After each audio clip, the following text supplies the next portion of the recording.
My name is Stacy Henry. I'm here at Barnes Jewelry where I work in my wonderful, magical Wonder Emporium. Kind of fun listening to all the clocks all day long. But here in Helena, Montana, I think we're like one of the best little secrets in Helena. Barnes Jewelry is kind of in the heart of downtown Helena, Montana. It's a very historic part of Helena. The store has been here for 70 years. In this location, Bob Barnes started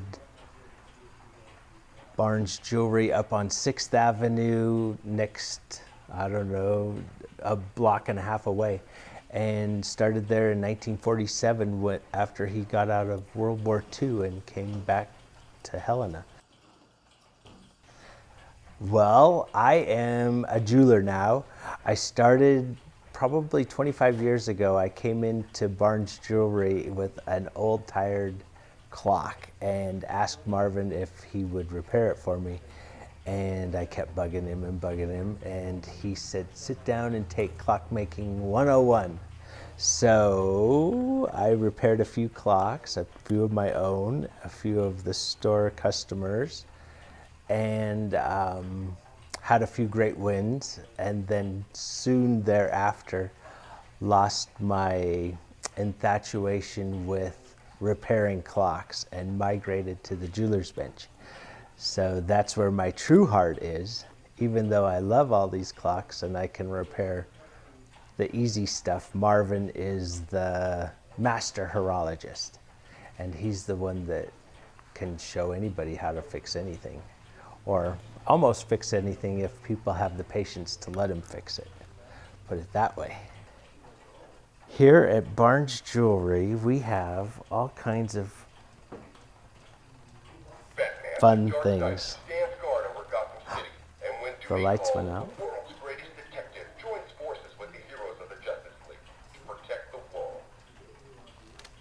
My first eBay clock. She didn't rock at all. Now she's really rocking.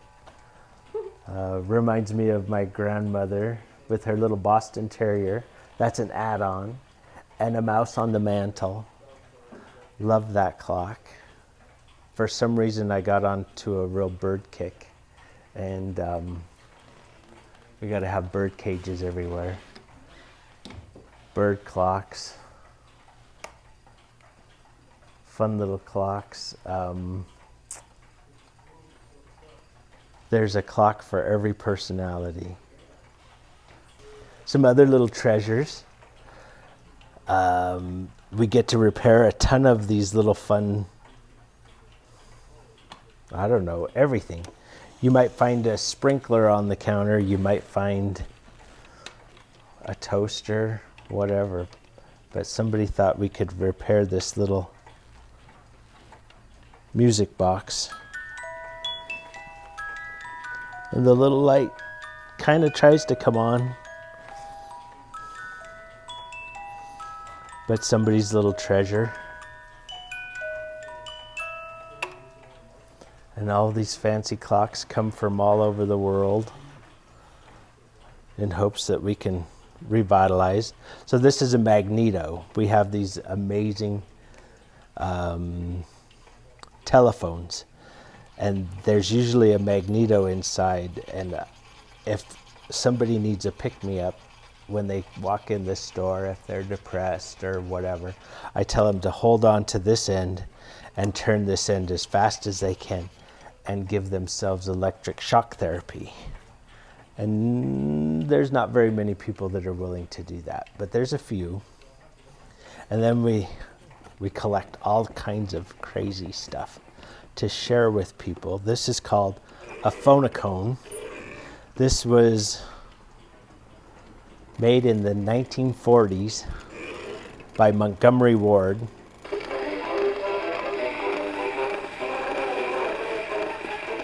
It's not for sale.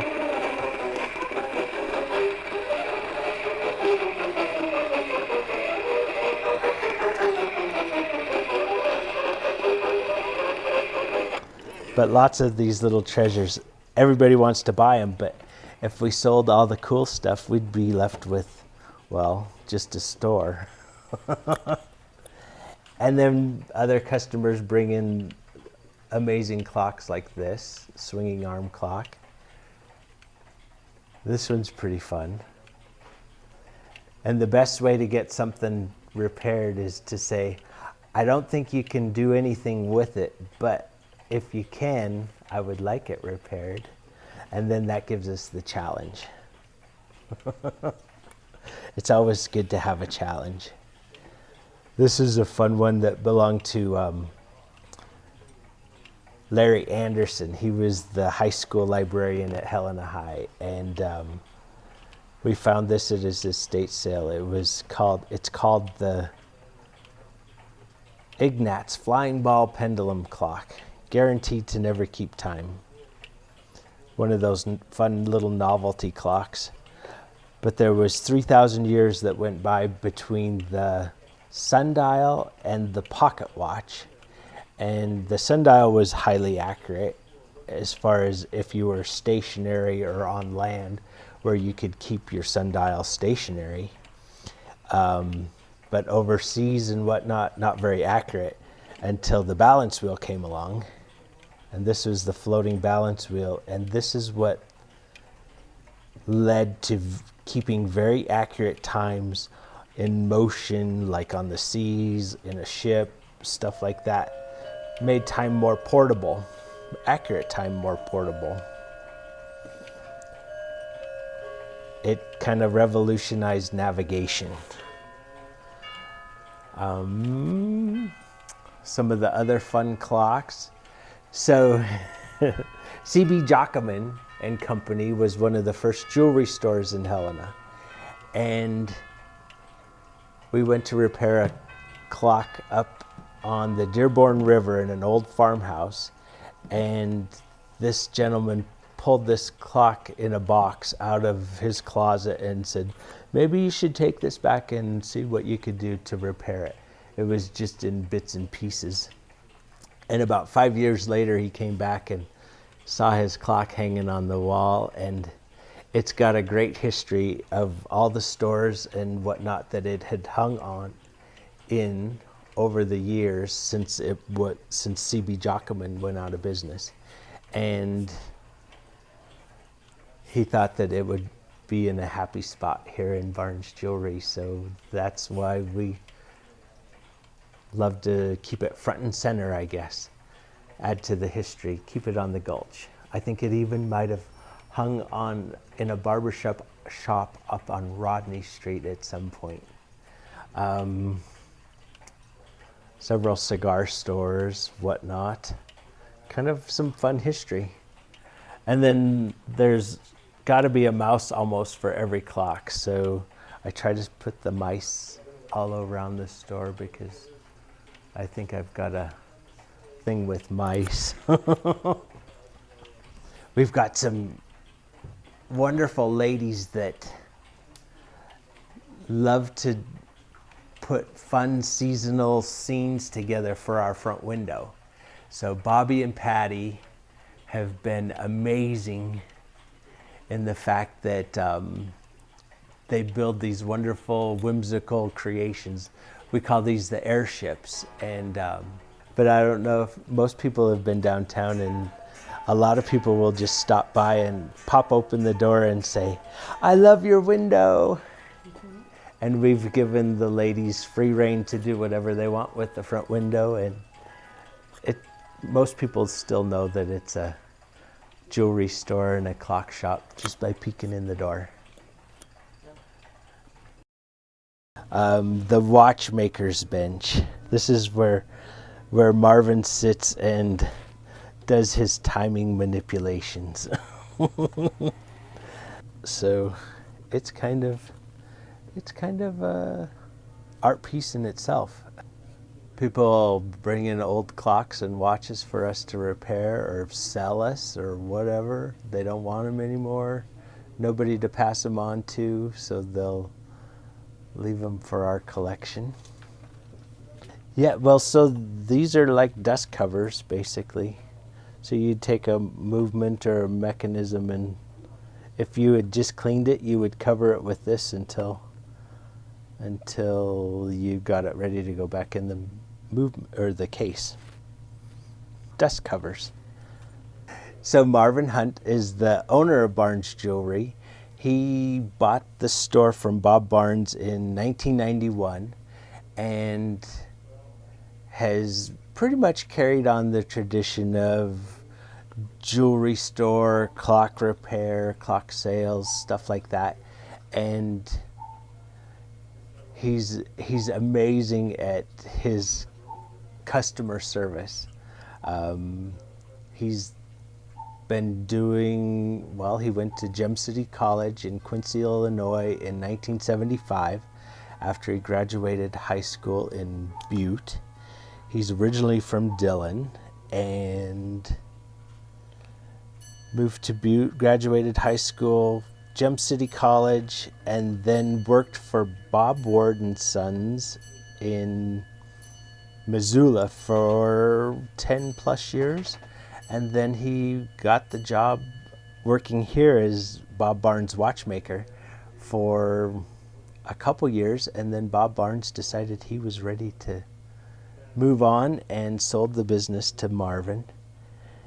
And we've been here ever since. So he's still here plugging away and hopefully giving Helena some great value and a little bit of history to add to the memoirs of Helena. He loves what he does. He loves making a connection with a clock to somebody's story. Now I want to put a couple of watches out there for you. Here's the first Burrell watch ever made.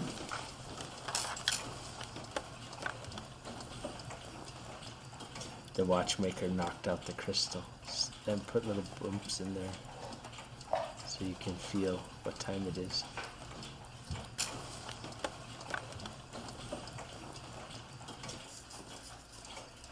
Look at the chain on this. Oh. It's got a broken mainspring. No. Yeah. You broke it? Look at that chain.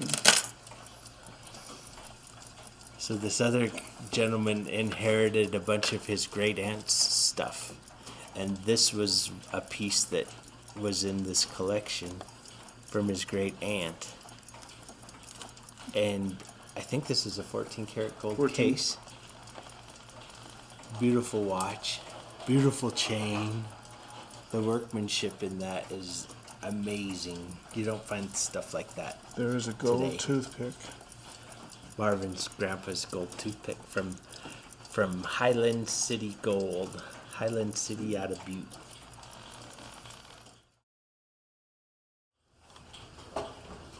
I grew up with a player piano at my grandparents' house. And we never got to see the insides of it like we do on this one. But this is, I think, the favorite of mine to get people involved. Wake them up, bring them together. We would always gather around the piano and play the music and sing along. Let's see if I can get that. This one's got a few air leaks, but this is the air motor, and that is what makes the whole thing go with big bellows.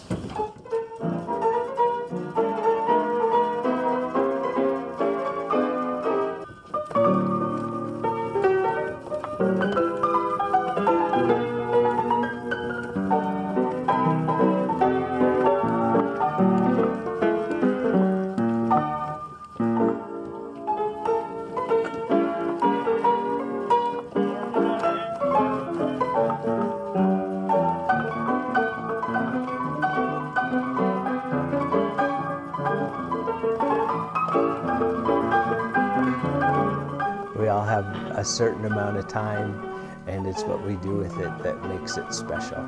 And hopefully we communicate that with our customers.